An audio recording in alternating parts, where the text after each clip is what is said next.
दिल्ली के शाहीन बाग में जो एंटी-CAA प्रोटेस्ट हुए, उनको लेकर सुप्रीम कोर्ट का फैसला आया कि पब्लिक प्लेस यानी मुख्य सड़कों पर, चौराहों पर, मेन रोड्स पर बेमियादी धरने प्रदर्शन इनको इजाज़त नहीं दी जा सकती।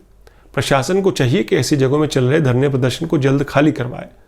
सुप्रीम कोर्ट का मानना था कि शांतिपूर्ण प्रोटेस्ट संवैधानिक अधिकार जरूर है, लेकिन ये अधिकार एब्सोल्यूट नहीं है। मुख्य सड़कों को ब्लॉक करके धरना करने वालों को दूसरों की सहूलियत का भी ख्याल रखना पड़ेगा। और सुप्रीम कोर्ट ने कहा कि तयशुदा जगहों पर अगर धरने होते हैं तो ठीक है, लेकिन सुप्रीम कोर्ट के फैसले से मन में कुछ सवाल उठ रहे हैं। अब एक सिचुएशन समझिए, फर्ज कीजिए कि प्रशासन या सरकार जिसकी नीतियों फैसलों के खिलाफ नागरिक धरने प्रदर्शन करना चाहते हैं, जैसा कि दिल्ली के शाहीन बाग में धरने पर बैठे प्रदर्शनकारी मोदी सरकार के एंटी-CAA बिल जो बाद में कानून बन गया और संभावित NRC का विरोध कर रहे थे, तो मान लीजिए वो सरकार, वो प्रशासन किसी न किसी बहाने या लॉ एंड ऑर्डर की समस्या बताते हुए धरने प्रदर्शन की इजाजत ही ना दे, तब क्या होगा? क्या ये नागरिक अधिकारों का उल्लंघन नहीं होगा? संवैधानिक अधिकारों का, लोकतांत्रिक अधिकारों का उल्लंघन नहीं होगा? और मान लीजिए कि सरकार ने इजाजत दे दी, तो उस धरने प्रदर्शन की मियाद भी वही प्रशासन, वही सरकार तय करेगा। प्रशासन उस धरने प्रदर्शन की जगह उसका वेन्यू शहर के बाहर कर दे, तो जहां ना आम जनता आसानी से पहुंच पाए और मीडिया भी उसकी कवरेज के बारे में 10 बार सोचे।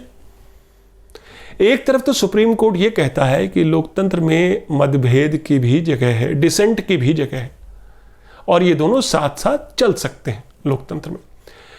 मगर जो अभी पूरे देश में राजनीतिक माहौल बना हुआ है, उसमें संसद में विपक्षी पार्टियों की आवाज दबाई जा रही, संसद के बाहर बीजेपी की सरकारें धरने प्रदर्शन को क्रिमिनलाइज करने की साजिश रच रही, क्रिमिनलाइज कर रही। धरनों को सरकार के खिलाफ बगावत माना जा रहा, साजिश माना जा रहा, चाहे वो शाहीन बाग हो या फिर हाथरस। ऐसे में धरने प्रदर्शन पर सुप्रीम कोर्ट का ताज़ा फैसला क्या लोकतंत्र में नागरिक अधिकारों को और मजबूत करेगा, या फिर इस फैसले से मौजूदा सरकार को डिसेंट दबाने में मदद मिलेगी? और धरना प्रदर्शन अगर जन आंदोलन का रूप लेता है, उसमें तब्दील हो जाता है और शहर दर शहर फैलता है, तो क्या उसे नाजायज ठहराया जाएगा, उसे गैर संवैधानिक बताया जाएगा? नमस्कार, मैं हूं आपका न्यूज़बाज प्रभात शुंगलू। मेरा आज का सवाल, क्या सुप्रीम कोर्ट के फैसले से सरकार को विरोध दबाने में मदद मिलेगी? अपने जवाब हाँ या ना में जरूर दीजिएगा। कोरोना लॉकडाउन की वजह से शाहीन बाग का 100 दिन पुराना धरना उठ तो गया, मगर यह प्रोटेस्ट पूरे देश में एंटी-CAA, एंटी-NRC प्रोटेस्ट का प्रेरणा स्रोत बन गया था। शाहीन बाग की वो दादी बिल्किस, पिछले महीने टाइम मैगजीन ने उनको 100 सबसे प्रभावशाली लोगों में शुमार किया, दुनिया के 100 सबसे प्रभावशाली लोगों में। और इंडिया से सिर्फ ऐसे 3 लोग थे इस लिस्ट में, टाइम मैगजीन की इस लिस्ट में। दादी बिल्किस के अलावा एक्टर आयुष्मान खुराना और प्रधानमंत्री नरेंद्र मोदी। लेकिन मोदी जी को शाहीन बाग का वो धरना प्रदर्शन, एंटी-CAA प्रोटेस्ट काफ़ी नागवार गुजर रहा था। मोदी सरकार वहाँ पर जोर ज़बरदस्ती करना नहीं चाहती थी, क्योंकि उसे बैड पब्लिसिटी का डर था।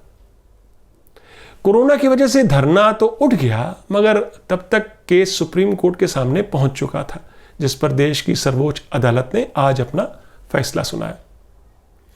सुप्रीम कोर्ट के फैसले का पूरा सम्मान है, लेकिन मेरा डर कुछ और है। मैं बात कर रहा उस राजनीतिक फिजा की जिसमें अव्वल तो अब डिसेंट मानो पाप हो गया।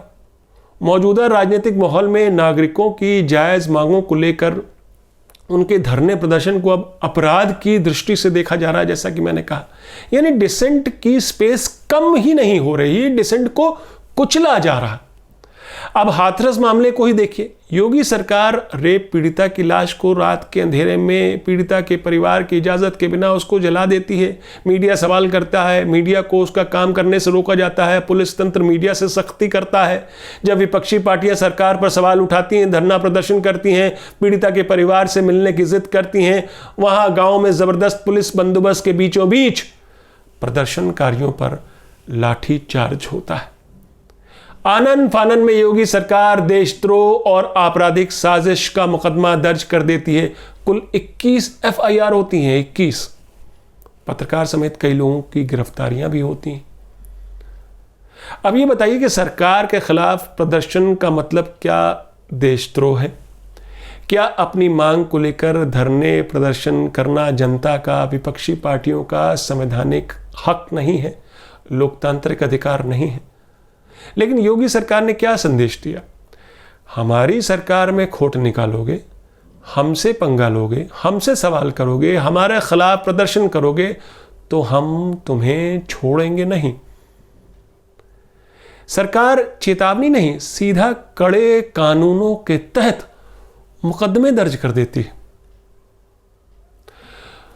और अगर सुप्रीम कोर्ट के फैसले पर अमल होता है तो यूपी सरकार विपक्षी पार्टियों को धरना करने की इजाज़त गांव से 10 मील 50 कोस दूर भी दे सकती है, ये कहते हुए कि गांव में पहुंचने से दूसरे लोगों को असुविधा होगी।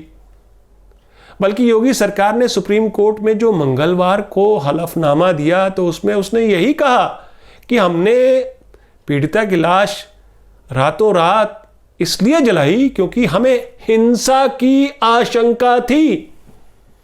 यानी कि सुप्रीम कोर्ट के सामने योगी सरकार अपनी करतूत को जायज ठहराया।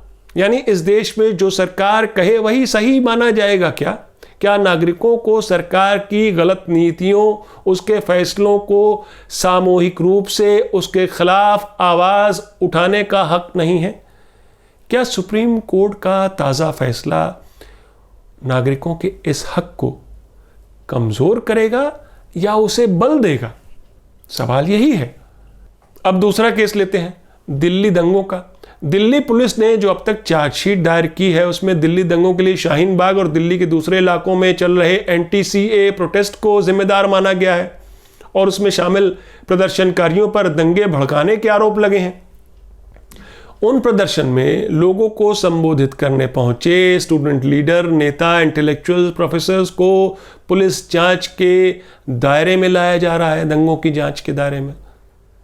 दंगों की असली वजह जो भी हो, लेकिन दंगों की जांच को केवल और केवल एंटी-सीएए प्रोटेस्ट से जोड़ा जा रहा है। यानी प्रदर्शन को नाजायज बताया जा रहा है, उन प्रदर्शन को जो नागरिकों का संवैधानिक अधिकार था, जो प्रदर्शन शांतिपूर्ण तरीके से चल रहे थे।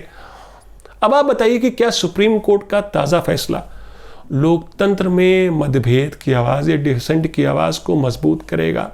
क्या सरकार वाकई जानते बूझते लोगों को धरने करने की इजाज़त देगी? वो सरकार जो थोड़े से भी क्रिटिसिज्म से बिलबिला जाती है, पत्रकारों पर भी मुकदमे ठोक देती है, उन्हें हैरेस करती है।